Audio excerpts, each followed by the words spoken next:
ॼाण वारो सब कुछ ॼाणे पर न मुंहं सां पुछंदो आ।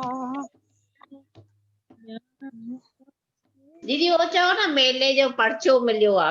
हाँ मूंखे मेले जो पर्चो मिलियो आ, हाँ मिलियो आ। मूंखे बाबल जी सिकड़ी सॼो आ, सॼो आ मूंखे साईं जी सिकड़ी सॼो आ। वयो सिक में साल सारो, वयो सिक में साल सारो, खुशियूं खणी आयो टपाल वारो, खुशियूं खणी आयो टपाल वारो। मूंखे न्यापो अंदर में मिलियो आ, मूंखे न्यापो अंदर में मिलियो आ, हाँ मिलियो आ। मूंखे बाबल जी सिकड़ी सॼो आ, सॼो आ मूंखे साईं जी सिकड़ी सॼो आ। हल मांजी बेड़ी काहे, हल मांजी बेड़ी काहे, जिते ठही सुहिणी समाधि आहे, जिते ठही सुहिणी समाधि आहे। मां त दरड़ो पंहिंजो ही छॾियो आ, हाँ छॾियो आ।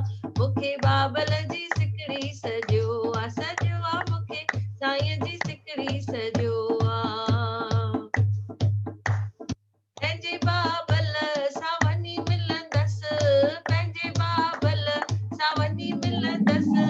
पाए झुमरियूं मां त उते नचंदसि, पाए झुमरियूं मां त उते नचंदसि। भेनर बाग मुंहिंजो अॼु खुलियो आ, खुलियो आ।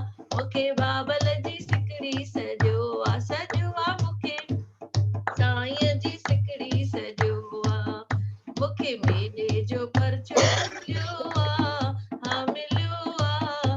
मूंखे बाबल जी सिकड़ी सॼो आ, सॼो आ मूंखे साईं जी सिकड़ी सॼो आ। बोलो गोदरी वारे घनश्याम की जय। 4 नवंबर ते अथव वरसी, जिनखे भी हलणो हुजे।